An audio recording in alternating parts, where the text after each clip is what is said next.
Welcome back to the Autoblog Podcast. I'm Greg Migliore. We've got a great show for you. There's a new Chevy Colorado. There's going to be a new GMC Canyon. Lots of EV reservations for the Silverado EV. And hey, there's a new Mustang. Some other things going on in the news world that we will get to. Plus, we will talk about how muscle cars were not as fast as you might have thought they were. The passage of time has perhaps given us some new perspective. I'm Greg Migliore. Joining me today is Jeremy Korzeniewski, our Senior Editor for all things consumer. What's up? Just chilling out. It's going to be nearly 90 degrees in Columbus, Ohio today, so I'm enjoying some air-conditioned comfort inside.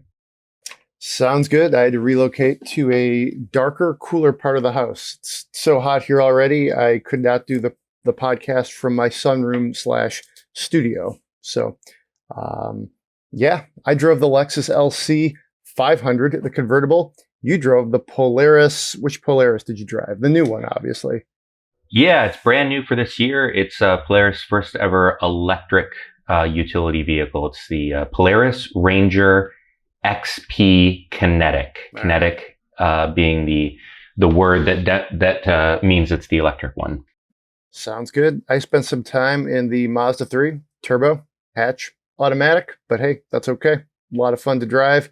We're also going to spend your money. So with that, let's just jump into the news section. Chevy Colorado 2023 revealed last week. Important truck for Chevy, for General Motors, of course. I would say the thing that surprised me a little bit, although not really, is that they did kind of prune some of the engine lineup.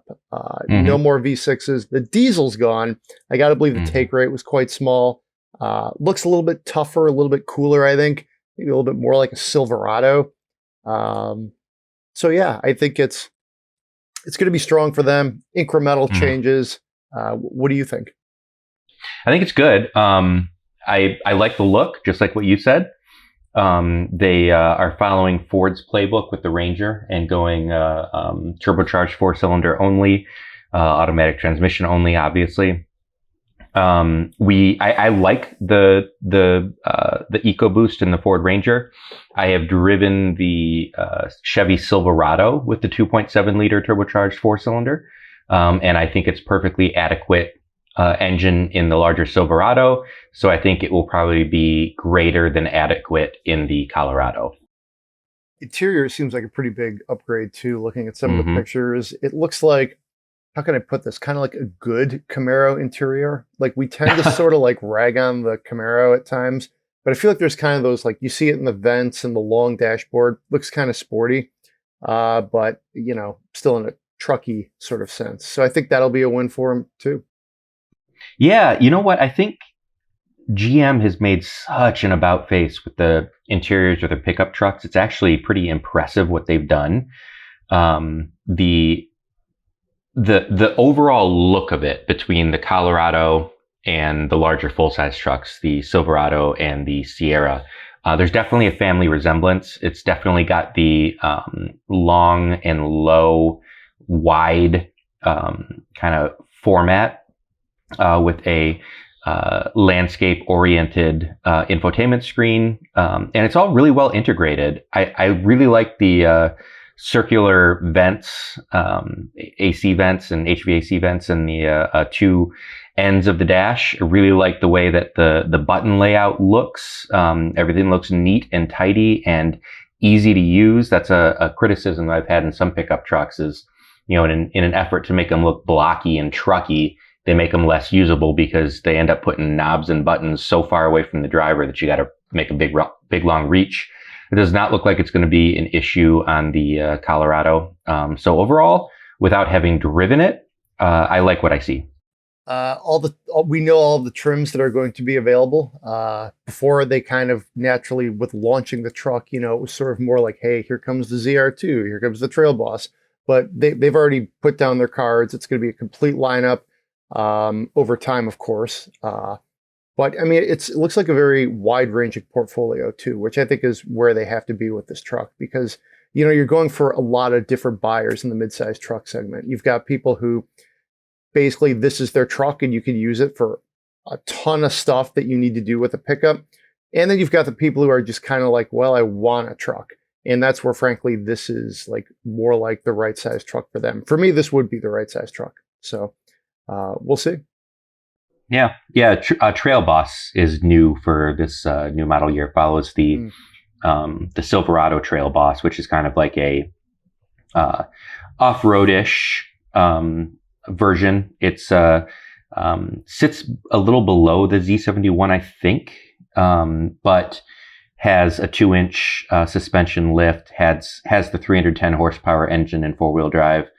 It looks pretty good. I like the way that Trail Boss looks in the Silverado and now in the Colorado. That's true. I've always liked how the Colorado, like it's had the ZR2 for quite some time. Like it's an off-road truck if you want it to be. And because of its size, it can be quite capable, like a Swiss Army knife. Mm-hmm. You can take it a lot of different places. So that's a thing I've always liked about it as well. Whereas, Silverado is a very large truck. So we might as well talk about the Canyon. We're going to see a new one August 11th that is coming up quite quickly upon us. Probably next week we'll get to it in the podcast. If not, at some point in the late summer here. Heck, by the time you're listening to this, you may even already have seen it. Who knows? Just seeing a teaser shot. We don't really know a ton about it. I think you could definitely expect similar powertrain lineups, relatively similar, plays as far as the trim breakdown, like what they've done with the Canyon. They'll probably continue to do some, not a ton new there, but we'll see. And my other thought, I'll lob this back at you, is like, I've often thought the Canyon is a very nice truck, but it doesn't have a ton of attitude. I always thought, give me the Colorado. If I'm going to pick one, I like how the Colorado looks. It came out with that off-road gear like really early on and made it part of its identity. I'm just curious if GMC is going to give the Canyon a little bit more attitude this time around. We'll see. The pictures, like the half of it we can see, looks pretty good. We'll see. Yeah, I think they've been trying to add a little bit of attitude with the AT4 and AT4X brands. And then, of course, they in people's minds, at least, they basically got the market cornered with the luxury Denali versions that they always do. But I think you're right. Historically, I tend to like the GMC styling a little bit better than I like the Chevy styling.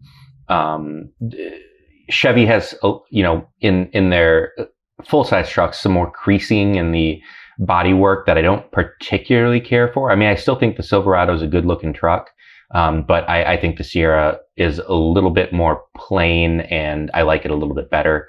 We'll see when it comes to Canyon, Colorado. If the styling mirrors the full-size trucks, I'll probably prefer the GMC. But it's so hard to say. The little teaser that we've got, it looks like, the basic styling, the basic attitude of the truck is going to be pretty similar to the Colorado. There's going to be detail changing, I think, probably lighting elements and grille elements and things like that. But judging, I'm guessing this is probably either an AT4 or AT4X that they're teasing based on the suspension, the tow hooks, and the bumper guard. It looks like it's going to be pretty aggressive, look pretty bold. But I mean, we're not going to have very long to wait and see. Yeah, I drove the AT4 a couple of years ago, sort of when it came out, if you will, and very nice. Was not just blown away by it. It just didn't have the attitude, even though it had a lot of the running gear of its sort of Chevy sibling. Very nice truck, though. Everybody really liked it in my family. So speaking of General Motors trucks, Silverado, electric vehicle, as they call it, Silverado EV, 150,000 reservations already. It's a pretty impressive number. And they're going to need to start to really bank a lot of these. So, because it's a little bit of a longer rollout than the Ford F-150 Lightning. So, pretty big sign of like interest for the new electric Chevy Silverado. I think this is what you're seeing is Chevy in particular, but also GM's electric vehicle strategy is really starting to come together. You're seeing the pieces start to roll out in the mid-20s here. So, I think, the kind of hook here is Mary Barra, the CEO, said a few weeks ago, maybe Chevy's going to sell more EVs than Tesla. And, some people are like, okay, yeah, sure. But I mean, when you look at it, they will have the Silverado, which is a very high volume vehicle for Chevy and for GM, Equinox, and the new electric Blazer. So, I mean, that's 3 high volume vehicles that just move a ton of metal. So, I mean, I think, history may prove her right. GM knows how to do scale. Yeah, I think the dividing line, it's probably going to take a little bit of time, but the dividing line that's going to separate GM and even Ford from Tesla is their ability to, truly mass produce things. And especially it's going to, I think what really the tipping point is going to be is when these full-size trucks are available in quantities where people aren't waiting for them for 2 years for their order to come in. I mean, it's going to take, if you're a Tesla fan, know that I'm not knocking the company. I mean, I guess I am a little bit, but I mean, with good intention, it's going to take Tesla longer to ramp up deliveries of the Cybertruck than it is going to take General Motors to ramp up deliveries of the Silverado EV, and for Ford to get to a point where you can literally just put an order in for a Lightning and get one. Tesla's going to have a huge amount of demand for the Cybertruck that's just not going to be able to fulfill. Yeah, and it's going to take the established Detroit automakers less time to get to that point than Tesla. And I think that'll probably be the tipping point, in my opinion. These are really bread and butter segments too that Chevy is going after. We're talking like mid-size crossovers. 2 of them basically are the Blazer and the Equinox, in some ways compete with each other, and full-size pickup trucks. I mean, those 3 vehicles alone, I don't have the numbers in front of me, but I mean, I would guess the Blazer, Equinox, and Silverado outsell everything Tesla does right now, like the ICE versions. So if you could tap into that base, if you're Chevy, pull off some customers who maybe are trading in their ICE models and going electric, you've got that built-in sort of almost a home field advantage because you just have so many existing customers. Now, the real differentiator too, to me, is going to be, can you convert some new people who just are like, well, this is gorgeous. I want this Blazer. Look at it. So we'll see. Yeah, there's also there's 2 other things to consider. One, Tesla is ramping up globally. Yeah. They've got the plant in Germany now that's pumping out vehicles. They've got a plant in China that's pumping out vehicles. And they're making these inroads across a global market. We're, basically US based here. Sure. We dabble with a writer here and there in Europe. But we tend to look at things in a very US centric way. And I think here in the States, at least, we're going to see things change quicker than we are globally, because the US companies are really right now focusing on this American market with the the crossovers that you're just talking about, the full size trucks that we have been discussing. Those are all going to do really, really well in the United States. Full size trucks, American full size trucks, don't really play outside of the American market. So I think that coming online will vault General Motors and probably Ford past Tesla here in the States. But I think it'll take longer globally for GM and Ford to sell more electric vehicles in other countries than Tesla, that already has a little bit of an established footprint. Yeah, very, very fair point. So how we shift gears here? Literally, we'll shift them manually. Hashtag save the manuals. Jim Farley, CEO of Ford, tweeted out last week that the new Mustang, the Mustang, not the Mach-E, the Mustang, 2 doors, large engine, apparently a manual transmission. He threw the hashtag on his tweet. Will be revealed in about a month's time at the Detroit Auto Show, the reborn Detroit Auto Show in downtown Detroit. Give us a follow. We're going to cover it obsessively, as we always do. So, I mean, this is interesting. We've seen some spy shots. What we can tell is it looks traditional, like we would expect it would. My kind of takeaway here is this is going to be sort of like, you look at, we're going electric, right? With a lot of the strategies companies are investing heavily in. There still are going to be some more niche cars and products that are going to stay ICE, if you will, for a while, maybe until they just are done. I think you put the Mustang as a near-term, just traditional play. I could be totally wrong. Maybe in a month they're like, hey, here's the electric Mustang coupe that you've all been asking for. But I could see them keeping this car fairly traditional for a little bit. What do you think? Yeah, I mean, I expect this will probably be the last major Mustang redesign in what we consider traditional Mustang terms. How long are they going to keep V8 engines? They are, at least for now. We know that some of the powertrains are going to be carryover. I'm expecting to see 4-cylinder EcoBoosts, which, I mean, that sounded sacrilegious with Mustang just a few short years ago. They're going to have a hybrid Mustang too. We know that's coming. Will it be all-wheel drive? We don't know, but it's possible. So, I mean, the evolution's already happening. The downsizing of engines, the changing of architecture. So I think, yeah, this will probably be the last major traditional, fully gasoline fueled Mustang that we're going to see. How long will it last is another question. I mean, think of it this way: Stellantis, Dodge. They have been the slowest moving American brand to switch from superchargers and Hellcats over to electrification. And the most recent statements from Stellantis / Dodge are that the next generation Challenger, Mustang competitor, is going to be fully electric. That kind of puts into perspective where performance vehicles like this are going.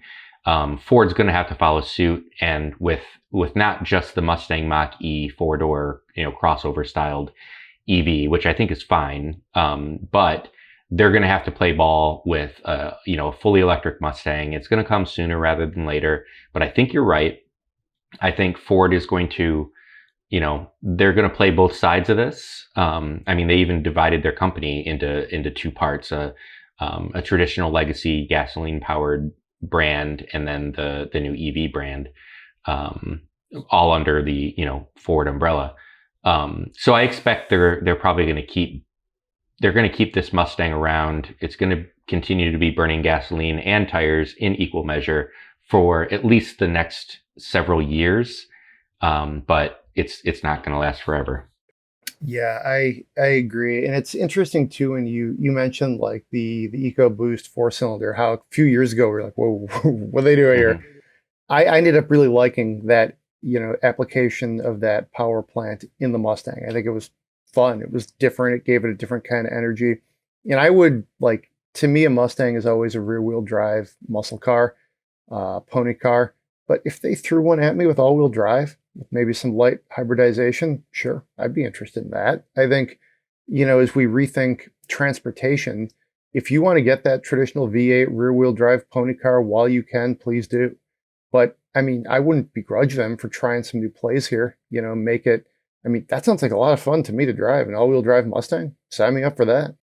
Yeah. And Ford, even more so than Dodge or Chevrolet, Ford has kind of stretched the boundaries of its kind of performance-oriented coupe before. Like, they tried to replace the Mustang. I mean, look at Mustang history. It started out not as a particularly high-performance vehicle in the mid 1960s. It morphed into that, but they went Mustang 2 in the 1970s. They followed the times.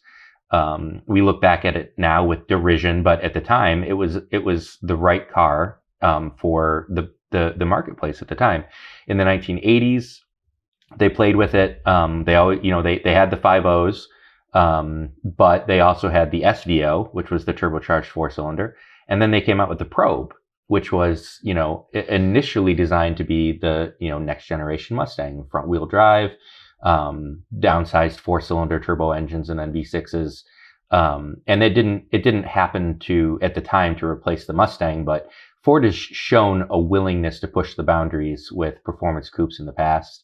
I don't know what they've got up their sleeves, but all-wheel drive I think is coming. I think hybridization is coming, and eventually, I'd be shocked if there wasn't a fully electric Mustang coupe, to do battle against whatever the next electrified Dodge Challenger is going to be like. And there's rumors that Chevy's going to follow suit with a Camaro. There were rumors like a year ago that there might be a electrified crossover Camaro to compete against the Mach-E. Wouldn't surprise me. It also wouldn't surprise me if there were, a Ultium-based, GM Ultium-based, fully electric Camaro coupe in the works too. So it's a very interesting transitional time to be an automotive enthusiast. But I look forward to finding out, what product planners are currently working on. I think we'll find out the next, 4, 5, 6 years. I agree with you as far as the evolution of the Mustang. It started out as not in the 60s, like a crazy performance machine. It was certainly, as capable as those cars were in the early to mid 60s. But then really the muscle car era, like the real sweet spot, late 60s into the early 70s. That's when you started seeing like the Mach 1s and the Shelbys. Right. And it really kind of roided up. Mustang 2 kind of came back down. The 80s were a little bit in between. And then now this new sort of throwback generation that's, back being this very high performance machine. It'd be interesting to see how Chevy answers too. There was a story on Motor Trend a few days ago about how it might be like a 4-door thing. It might not even be called the Camaro. To me, that's also a very interesting play because Dodge and Ford now have sort of tipped their hand a little bit with the Challenger and the Mustang. The Camaro, we really don't know, it feels like that product line has lost a bit of momentum in the last few years. And they've killed it before. They have. That's absolutely right. They replaced it with the Monte Carlo there in the 90s. So I would say in some ways that could be an okay move. Like academically, theoretically, kill it and then bring it back and make it better. Don't just kind of string it along. And the car is good right now, too. It's a performance sports coupe, but it's probably almost too sporty for the segment. It's like, I don't know. We'll see. It's too focused, which is, like automotive enthusiasts who actually drive one, especially if they're lucky enough to drive one on the racetrack, rave about it. This is the car. Handling is, the handling is so good. The powertrain is so good. It's hard to see out of. There's not not a lot of room inside it, especially if you're wearing a helmet. Every right-hand turn, you're going to be bouncing into the window with your helmet. But it's such a good, dynamically sound platform.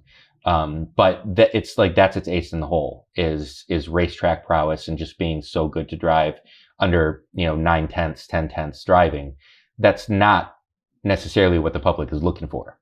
They want that get up and go when they get on the throttle, but they don't want to have the compromises of a great track car in everyday life. Chevy, has it lost its way with the Camaro? I don't know. It depends on, like sales wise. Yeah, it's not setting any sales records. It's 3 out of 3 in American performance cars, but, or performance coupes. But, I think Camaro as a name still has a lot of relevance. Oh, definitely. And in the same way that Ford capitalized on its electric crossover by putting it under the Mustang brand, I think fewer people will be irritated about Camaro at this point because Ford already broke the water on that.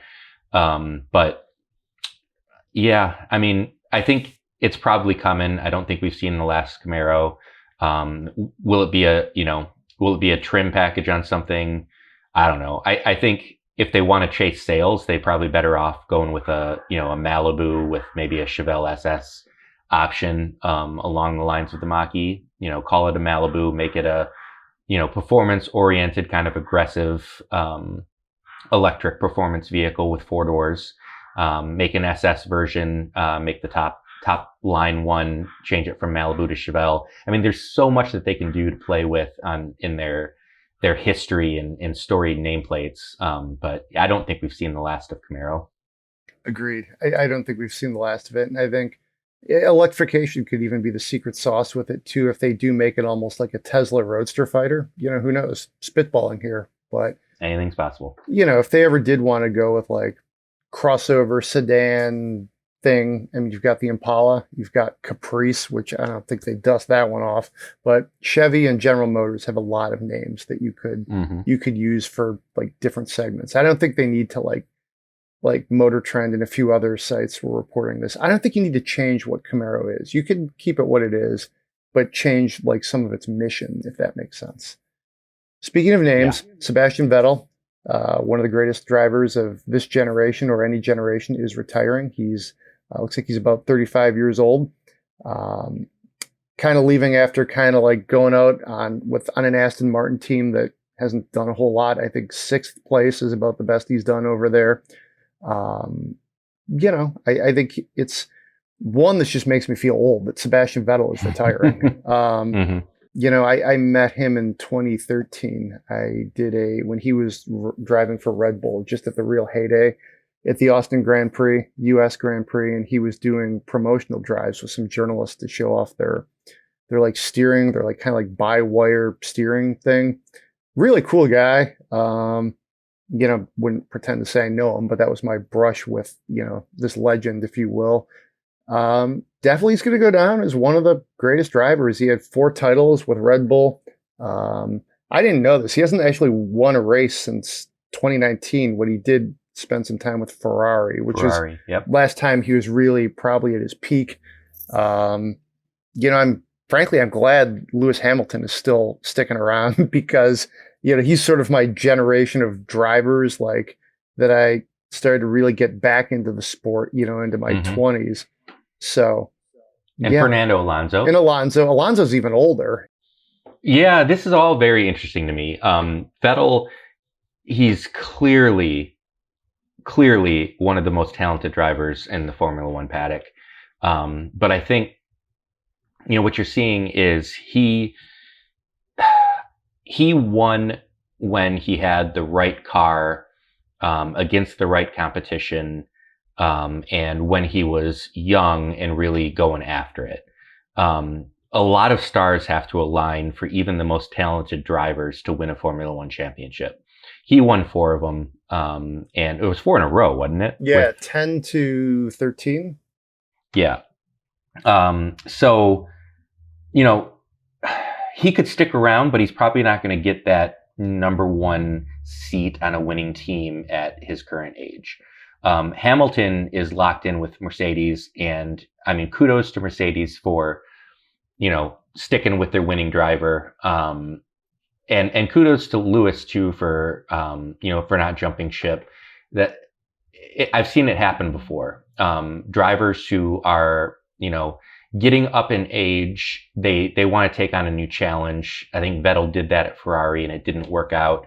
In MotoGP terms, Valentino Rossi was still battling for championships with Yamaha when he jumped ship to Ducati.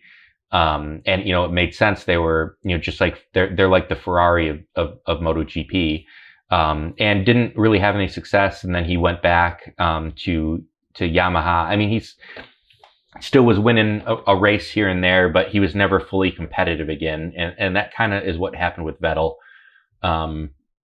Jumped ship, didn't really work out, moved on from there. And, I think it's pretty difficult for drivers like that. When they've tasted that kind of success, they know they've got the talent to do it, but are not going to get the seat and the opportunity again when it's a young person's sport. I don't blame him for retiring. He's got a young family. He's 35 years old. He certainly doesn't need any additional money, and he's probably going to be, continue to be around the sport. It'll free him up to do some other things that he probably wants to do in motorsports. take a flyer on a few other races. Who knows? He could do some endurance racing. A lot of ex-F1 drivers end up, circling Le Mans for 24 hours. His career's not over. He's just retiring from F1. Alonso's 41. If you want to feel old. I didn't realize he was 41. I think that's a good move to slot him in there because you see this in other sports too, where it's like the name, you sign like the 38-year-old left fielder who hit 40 home runs 3 years ago, but it sells tickets, if you will. So, and he can still, Alonso's still got the talent. He's talented for race wins. Yeah, definitely. Yeah. And he's still fit enough to do it. Vettel is too, but Alonso's taken a different route. He's long been considered one of the most talented drivers in Formula One. He's proved his talent outside of Formula One, doing many other different kind of racing series, and he's been great in all of them. And Vettel could do the same. Who knows? He could Vettel could unretire and come back like Alonso did after a little while. But yeah, like I said a minute ago, I think, it totally makes sense for him to take this route. More power to him, more power to spending time with your family while you can, enjoying your, relative youth. And, same to Alonso. He wants to, spend his 40s still circling racetracks with, kids half or less his age. More power to him too. Everybody, once you've hit that certain pinnacle and you've got that name recognition and that level of respect from the Formula One paddock or whatever race series you're in, the seat's probably there for you. I think Vettel could have, he could have continued on, just made the decision not to. I think he's one of the most interesting drivers in Formula One right now. A lot of people didn't like him when he was winning every race with Red Bull, but they like him now that he's not, not seen as the target, doesn't have a target on his back, and they're seeing him as the person that he is. He's got a bigger fan base now, I think, probably than he did then. We haven't heard the last of Sebastian Vettel. He's going to continue being a name, being in racing circles, a household name even. I look forward to finding out what the future holds. I bet he comes back in a couple of years. He's only 35. I think it's a great move to retire. If I were him and I were an amazing F1 driver who's accomplished all he's done, I would retire, call it a day. It's a dangerous sport. It's not like in baseball where, you could play till you're 45 and it's not dangerous. I think there's definitely an element, you maybe go out while you're still credible, but I bet you he comes back. I bet you a seat opens up, somebody needs a name, somebody throws some money at him. I'll bet you a beer that he comes back. Oh, I'm not going to take that bet, but I'll take, I'll buy my own beer and we can talk about it. All right. Sounds good. Ford Maverick. This is the Tremor that we're going to see. We can kind of cover this kind of quickly here, but we're starting to see the proliferation of the Maverick lineup. This one looks like a lot of fun. I can't wait to drive this one, maybe take it up to Hollyoaks here in northern Oakland County. And, Maverick, it could be a very nice little off-road truck. It's a great size. So this is probably just the start of things to come for the Maverick, even though off-roading isn't really its true mission. But I like it. I like it a lot. Yeah, it's cool. I think they did all the things that they had to do. Our subhead on this story says it's like a Bronco Sport Badlands with a bed. That's a great way to describe it. It's got, the 250 horse. I think it's 250 horse, isn't it? The 2-liter turbocharged 4-cylinder. Sounds right. Yeah. All-wheel drive. Ground clearance up from 8.6 to 9.4. Shockingly good approach angle, all the way from 21.6 to 30.7 degrees. That's cool. The breakover and departure angles are slightly improved as well. This is not like an off-road pickup truck, so to speak, but it is it's the pickup truck that looks like can go off-road. That's good enough for a lot of buyers, and those who do take it off-road will find that it has more capability than other Maverick models. So pretty cool. I like it. Can't wait to drive it. Let's go back in time. You did a piece recently about how muscle cars, with the benefit of hindsight, were not actually as fast as we thought they were. Now you can obviously look at 0 to 60 times, look at the way the horsepower has changed over the years. We count it differently than we did back then. Slowest electric crossover can get to 60 in like 4 seconds. Not slowest, but you know what I mean? That's not uncommon. That's not uncommon. So pull back the sepia toned film here. What do you mean by this opinion piece? Well, okay. There's a couple things that I should point out here. One, I don't think it really matters how fast muscle cars were, because they're still cool no matter what. Like, growing up, these were the cars that I had on my bedroom walls, and that I would scour through the classified ads. And if you're wondering how old I am, a little older than Fernando Alonso. I grew up with these things, loved them. I love the sound of the burbling V8. I love the idea that you can just put your foot to the floor at almost any speed, any legal speed, and see a little puff of smoke from your rear tires. They're about nostalgia just as much as anything else. Now, in the 1980s, they were lauded for their performance capabilities because nothing coming out new from any real automakers that you could afford. There were Lamborghinis and there were Ferraris back then that were still, relatively fast. But your typical Mustang, Camaro, Trans Am of the 1980s, you could line it up on a drag strip and lose to a 1965, 66, GTO or, 69 or 70 Chevelle, whatever. They were still faster. It's just not the case anymore. It started turning in the 1990s. I remember going to the all Pontiac Nationals. I grew up in a Pontiac dominated family, for what it's worth. I remember going to the all Pontiac Nationals and seeing, 95, 96, 97 Trans Ams, especially the SLP Firehawks with the ram air hoods and all that. They were turning 13-second flat quarter miles, and handily outperforming, those cars that I thought were untouchable in the 1980s. And at the time I was like, wow, we finally have gotten on par with my dad's cars, so to speak, with my generation cars. Well, now we've blown past that. Like the example that I use, we've got a long-term Kia EV6 that will smoke any Pontiac GTO that ever rolled off the factory line in the quarter mile. And it's not even a special electric vehicle. It's just an electric vehicle. It's a nice one, but it's mainstream. Your typical Toyota Camry with the V6 has more than 300 horsepower. There were a lot of really cool muscle cars that if you put them on a dyno, regardless of what they factory claim was, it would have less horsepower than a four-door Toyota Camry now. And again, I think it's important to point out that it doesn't really matter that much. But I don't think we can consider their performance legendary anymore. It was very good for the time. It went down from there. It's gone up and we've surpassed it. And in a day and age where just your basic old, electric Kia, is outperforming the legendary muscle car nameplates of the 1960s and 70s. I think it's fair now to say, oh, maybe they weren't as fast as we thought they were. We thought like, oh, it's, we've hit this level that they can't go any faster because of physics. Well, no, that's not true.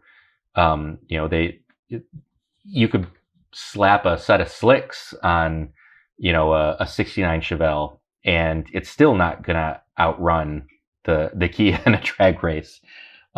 So yeah, I think I've started thinking of performances in generational terms. I think the fastest cars of the 1960s and 70s are still awesome. The fastest cars of the 1980s are now collectible and legitimately collectible. Were they as fast as the 60s, 70s muscle cars? No, but they're still cars to aspire to own. Same in the 1990s and right up down till today. I think those cars will always be cool. But they're just, you just have to be realistic about how fast things were versus how fast they currently are. I think it took a while. And that's what made the sort of the the sheen of these legendary cars grow is we did have the malaise years where performance did in fact dip, which made these things just their aura grew, the legend grew.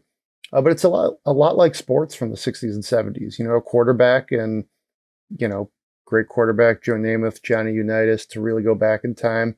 Those guys wouldn't even make the team, on the NFL right now, on a team right now, It's just like arm strength's better. People are in better shape. In the car world, the technology has changed, So, it's been interesting to sort of, a good piece, sort of reflect through the ages, through some time. Yeah, I mean, history is great, but sometimes it's just at some point it does become history, and that's fine too. I mean, it's a pretty cool thought that your average car right now has so much performance that you could legitimately take it to the drag strip and have a blast. I'd love to take our Kia EV6. I mean, hey, maybe it's a future feature for Autoblog, taking our Kia to the drag strip and seeing how fast and seeing, if we can improve our times throughout various techniques and all that. Like, it's a 14 something second car in the quarter mile. And I bet, maybe even better than that. And the 0 to 60, which is like the real seat of your pants feeling of these all-wheel drive electric instant torque vehicles is just it's something else. It's truly stupendous. All right. Should we talk about what we've been driving? I think we should. All right, let's do it. Well, I think a car whose legend will grow over time is the Lexus LC500. This is the I actually have the convertible version. Sticker was over 112,000, so not cheap. Of course, this is the V8 traditional muscle coupe convertible. It's a dying breed. It's been a while since I drove a car with that much power, 471 from a 5-liter V8 all over the front axles. It was almost old school. There was no turbocharging, no electrification. And it was all there for me. And about a week ago, I drove around right as the sun was going down, which is just the sublime time to drive such a thing, especially this time of year. It's a collectible at this point. I think it handles, I don't know if I'd say it handles well, but it handles good for the segment, if you will. It's a large, semi-comfortable, GT style luxury car. It did have a very small back seat. The coupe gives you a little bit more, but because it's a retractable roof, you give up even more space. Thought about putting a car seat back there, just decided not to do it. Beautiful. It's everything as an enthusiast that makes you interested in certain segments. Breathtaking styling, raw V8 power, gorgeous interior. This to me is a future collectible. So yeah, a lot of fun to drive. Yeah, I love the LC. I actually have not driven the convertible. I've driven the hardtop several times, and it's such a great car. I love everything about it. I tend to like convertibles in general. So I probably would, if I were in the market and had that kind of disposable income, the convertible is probably what I would be more intrigued by. But yeah, I agree with everything you're saying. Traditional V8, front engine, rear drive, sports coupe, all kinds of luxury and Lexus reliability. So I don't know what's not to like. I think it's just a great vehicle. Color was infrared, which is just a beautiful shade of red. And it has the 10-speed automatic, which, honestly, I love a manual transmission, but for, good sized car, expensive car, hey, it was a very good, smooth shifting transmission. In some ways it added to the luxurious experience. It just made everything smooth, if you will. So one thing I think too is kind of odd to say, but the styling dates to the early part of the last decade. And when you look at it, I'm kind of like, oh yeah, I remember when Lexus was really styling up their cars this way. Granted, it's a very niche segment, but it's kind of weird to remember just how important this car was for Lexus and Toyota as a company almost 10 years ago. and then Yeah, think it's been around a while. exactly. I think sometimes we forget that this car is aging. Yeah, It still looks great. it does look great. I mean, I think it is kind of odd. Like you could park a Lexus LC next to the new Lexus LX600. I think that's what it's called, right? The big honking SUV.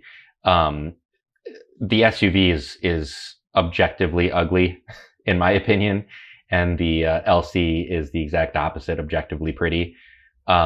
Interesting that 10 years ago, whatever it was, I that's the number. I didn't look it up, but they came out with this car that's kind of like the pinnacle of their styling at the time. And in my own personal view, it's really gone downhill since then. The grills keep getting bigger and bigger and more noticeable and in your face, and not to their betterment.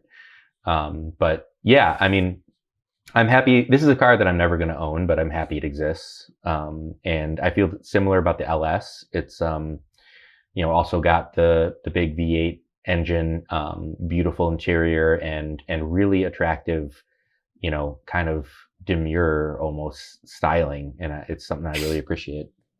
All right, we'll shift gears to something that is stupendous value, I think, for enthusiasts. That's the Mazda 3. Mine had the 2.5 liter turbo. You can't get the manual with that, but the automatic was fine. I get 250 horsepower and 320 pound-feet of torque. It was pretty peppy, to use that cliche. You add in the all-wheel drive. Mazda calls it iActive, which, sure, it's all-wheel drive. But it's a fun car to drive. It looks gorgeous. I had the kind of grayish carbon appearance. Good car. It's been probably a year at least, maybe 2, since I've driven the 3. And this is, if you're an enthusiast and you need a smaller car and you like hatches, I mean, this is still a spectacular value in the segment. It's a style play, handles brilliantly. It was fun for me to actually interact with the car after driving the LC500, which is more like navigating and operating a luxury item. It's a little more yacht-like in all areas. It was fun to actually engage with a vehicle. So have you driven the 3 lately? Gosh, I don't think I've driven. I think it was about a year and a half ago. I had one for a week-long loan. And I remember coming on the podcast and just raving about how just good and solid of a vehicle it is. It handles really well. The steering is good. The ride is good. The efficiency is good. It's got, enough space to be a solid daily driver. It's one of those vehicles that reminds you how good basic transportation is and can be. Everybody wants to buy crossovers. And I don't, that I'm not begrudging that. But, you get into something like a Mazda3 hatchback and you're like, man, this car's got great utility. It can store a lot of things. It's so much more efficient than a vehicle that was, 5 inches higher and less aerodynamic. It's just a really good car. So let's transition over to the Polaris. This is their electric off-roader. You got to test drive it up in Wisconsin. I imagine it's a beautiful time of the year with that. You got to spend a few hours with it. Then you got to go to Road America, which just sounds like a pretty nice summer day in the Midwest, the upper Midwest. What did you think of it? It's really cool. So this thing has full write-up coming, but it's got a drivetrain that is basically developed by Zero Motorcycles, the electric motorcycle company out of California. Pretty much the biggest name in electric motorcycling. Now Harley Davidson and Ducatis and all these other companies are getting to electrification, but Zero's been around for a really long time, and they've got a really solid powertrain figured out. It works really well. It's got air-cooled batteries, which is, the simpler the better when it comes to utility vehicles. So air-cooled batteries make sense in that kind of application. It's got something, I'd have to look it up again, but it's something like 100 horsepower and 140 pound-feet of torque, something like that. And it's fast and has all kinds of utility. If I were to, say one thing about it, it is pretty darn expensive. It starts at around $30,000, and there's an ultimate version that has twice the battery capacity that costs another $5,000 on top of that. So starting price $24,999 with 45 miles of range from a nearly 15 kilowatt lithium ion battery. And then there's the ultimate, which is $29,999. So dollar shy of 30 grand. It's got a second battery, so just shy of 30 kilowatt hours and a range of, they're saying like 80 miles. I just looked it up. It's 110 horsepower, 140 pound-feet of torque, and like all electric vehicles, that torque is right there. It's a very quick vehicle, tow rating of 2,500 pounds, and a payload rating of 1,250 pounds, which is actually better than any of the gas-powered Polaris Ranger utility vehicles. I think, someone might ask, like, okay, you can already get like amazing performance out of these side-by-side utility vehicles with the gasoline engine. Why would you pay extra for the electric? And I think there's a couple points that you might not have considered. One, a lot of times when you're doing things off-road, silence is really important. These gas-powered models have big, loud exhausts. Let's just say you can't sneak up on something in your gas-powered side-by-side. You can sneak up on something in an electric side-by-side. So let's say you're a hunter and you're trying to make your way through the woods to set up your spot, and you're not scaring everything away.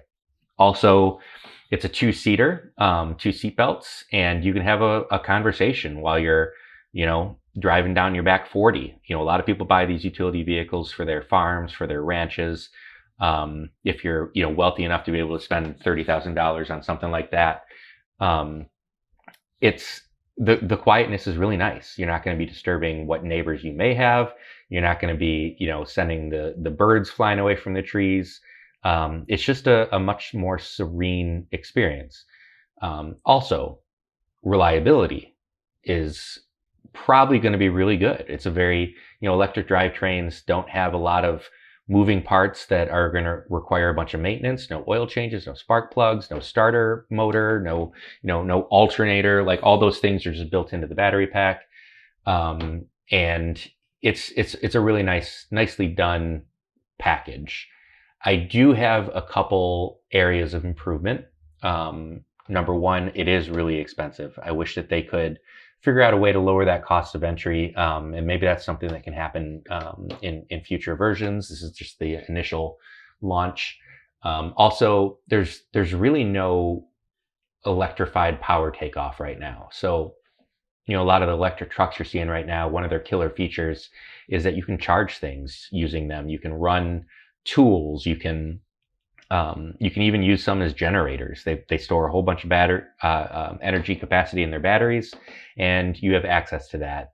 You do not in this Polaris, and I think that's a really big area of improvement, potential improvement, and something that maybe buyers would pay for, even if it was like not aftermarket, but a accessory catalog purchase.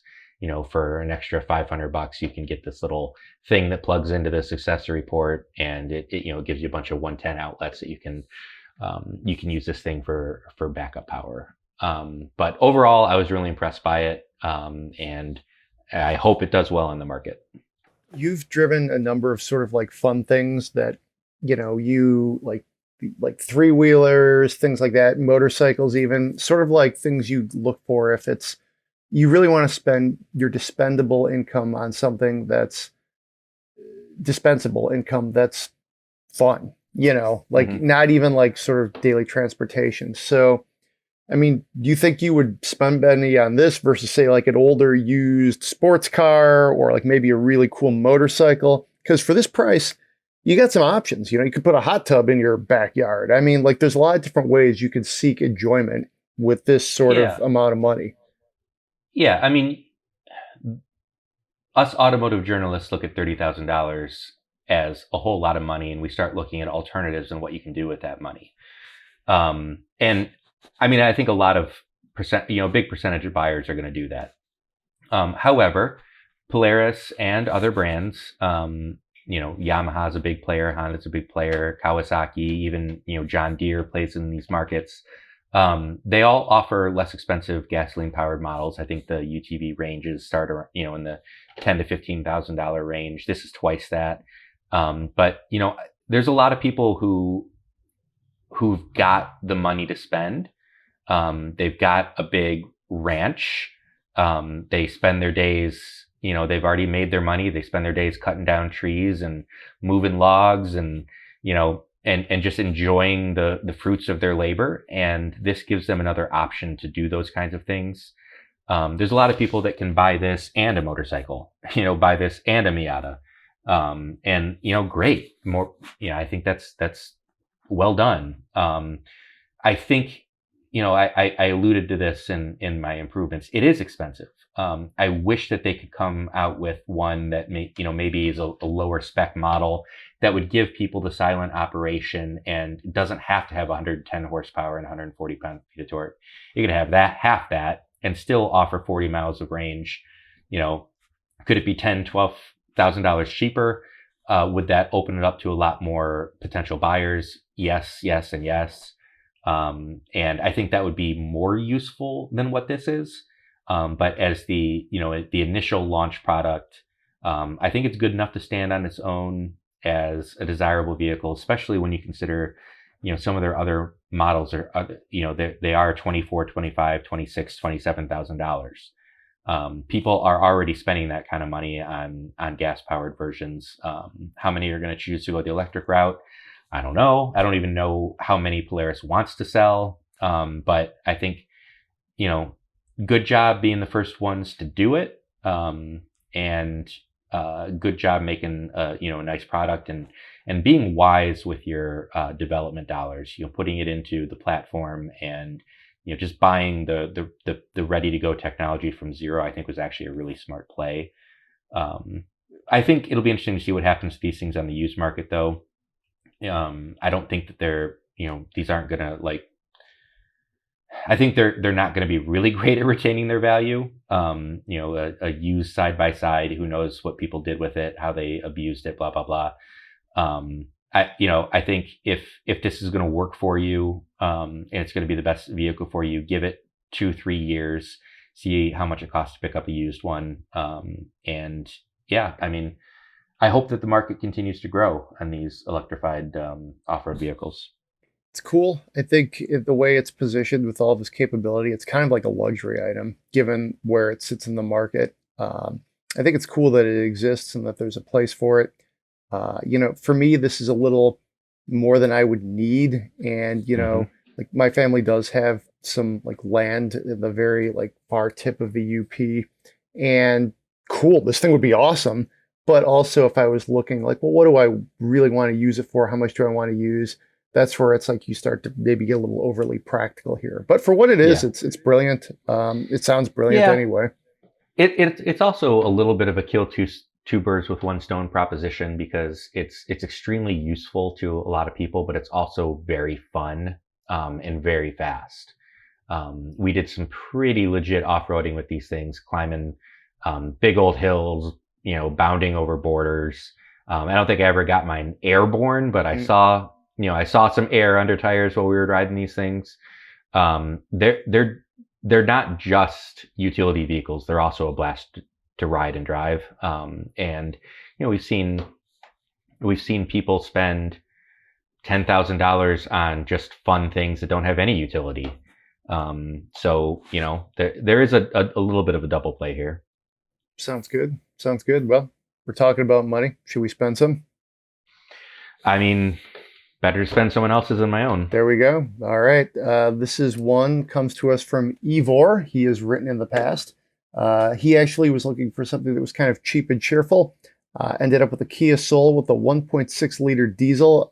Eva writes to us from, I forget exactly where, but it's somewhere a diesel Kia Soul is available. And somewhere in Europe. Yeah, somewhere in Europe.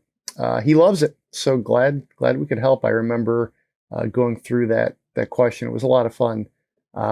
Anyways, he follows a sort of a van life, I would say, kind of travel vlog called Travel Beans, and was wondering if we would just do a spend my money about buying advice for a van. Apparently, the people in this series had some issues with their van in the U.S. and looks like, and he's just kind of estimating here, they have about an $8,000 budget, and yeah, that's kind of a fun sort of. He wants to spend somebody else's money, so hey, why not? Let's all get into the game. Got a couple different options here, but I will tee off with you, Jeremy. Well, $8,000 is not a lot of money to spend Yes. in today's market on basically anything. What they got, I'm looking at their videos right now that he sent us. It looks like a van-based RV of some sort. It looks like maybe, I don't know if this is like late 1970s to mid 80s, something like that. I would not expect a great deal of reliability out of a vehicle like that. First of all, we're talking 70s, 80s van technology to start off with. We're also talking about, several decades worth of aging that's happened from when it was new. The fact that they had, issues and problems with this does not sound surprising to me in the slightest bit. So for $8,000, I would rather have something significantly, if you're not planning on doing a bunch of, home maintenance and you're planning on driving this thing all over the place, I don't think you really are going to do very well with an $8,000 budget. So my recommendation is to think smaller. Maybe, maybe just get a conversion van. Maybe something from the later 90s, early 2000s. GMC and Chevy were making, the Express. We rag on those things for being super old school, old technology. But, it'd be a much more reliable choice than, some, let's say even mid 80s, RV conversion. If you really need to go the RV route and your budget is $8,000, you maybe can pick up a used pickup truck in the $6,000 range. I wouldn't expect to find much there either. But just get a bare bones, F-150, F-250, that's not rusted all out.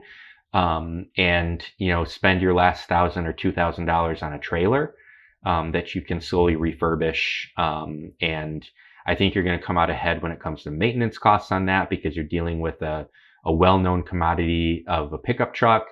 And, as long as you've got decent axles on and brakes on the,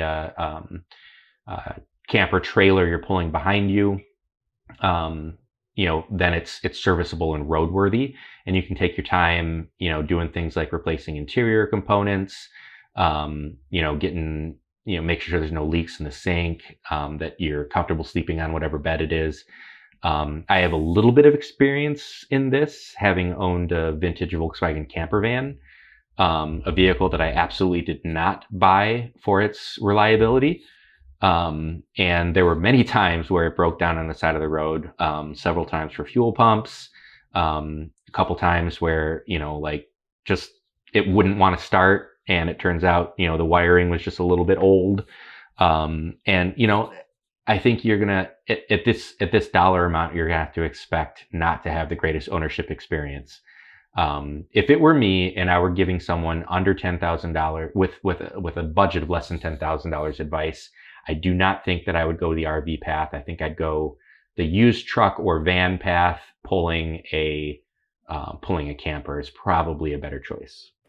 Yeah, I agree with you. I think I have one very precise answer to this question, then just some kind of more like meta thoughts on, let's see, the website is, where did this website go? The website is The Van Camper. Autoblog.com, there is a gorgeous 1979 Dodge Camper Van Coachman Edition for $13,000.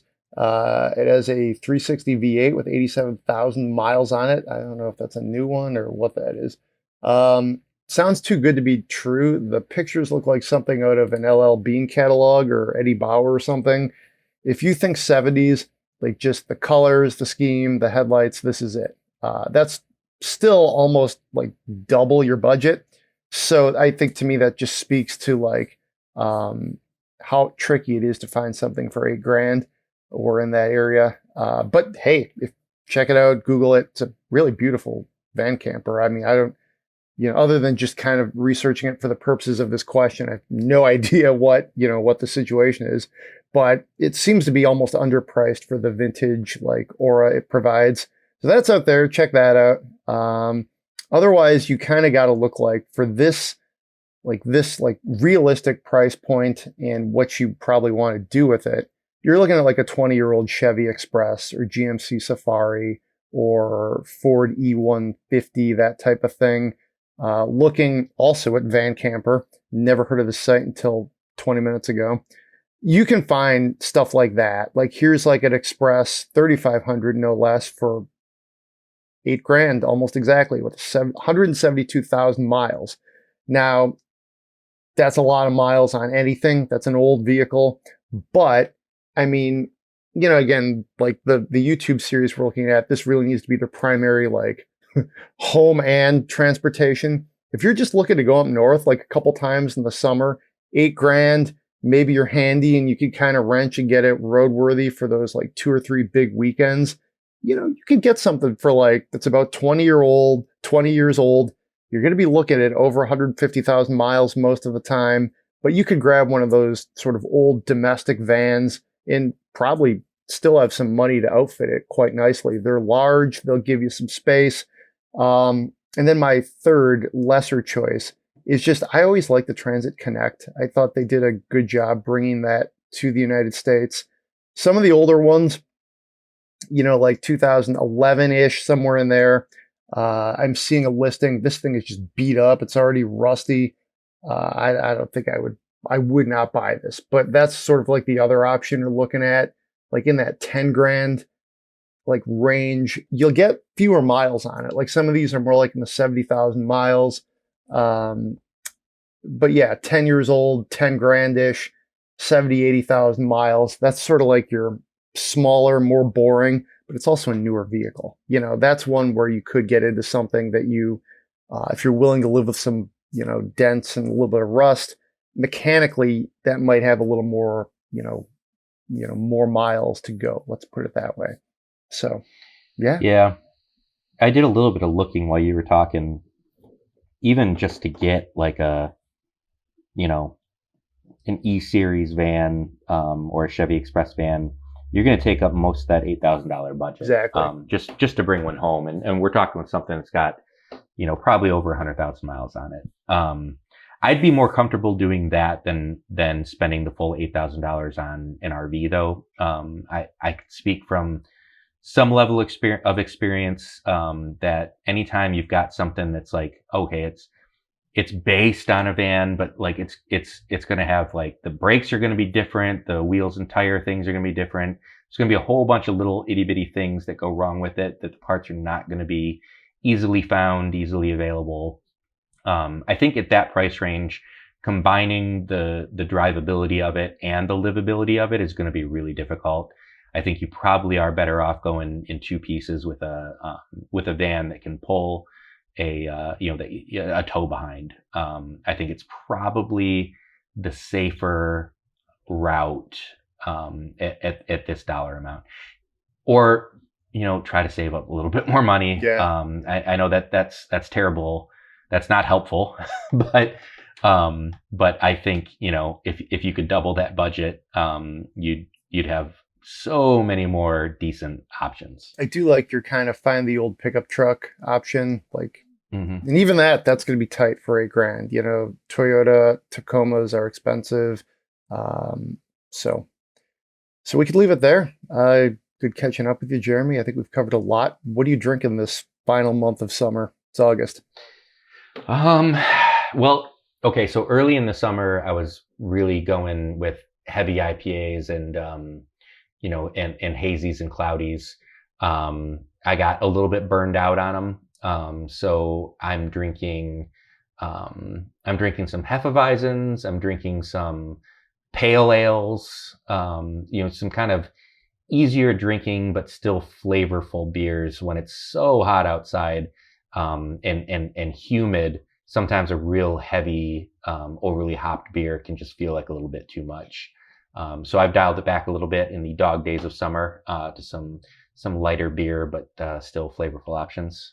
How about you? Sounds good. Sounds good. Hefeweizen, we're 6 weeks out from Oktoberfest. So, that is just around the corner. And Oktoberfest will be on the shelves here from Sam Adams relatively soon. I know some people love that. Still working my way through a case of Heineken that I've had for a while. And I do have some Space Force. It's a hazy, I think it's a tangerine IPA. Mentioned that on the show before. It's really nice just on the patio after a day's work. It's kind of light, fairly like moderate, like ABV IPA style. It's good to have like one, then maybe switch to like more like a lawnmower beer, or do it the other way. Have the Coors Light or the Heineken, and then, blast off with the Space Force. So there you go. All right. If you enjoy the show, 5 stars on Apple Podcast, Spotify. Send us your Spend My Money at podcast@autoblog.com. Shout out to our producer, Eric Meyer. The theme song is done by one of his groups, and it's called Skyway Traffic. We will let Skyway Traffic take us out. Be safe out there. We'll see you next time.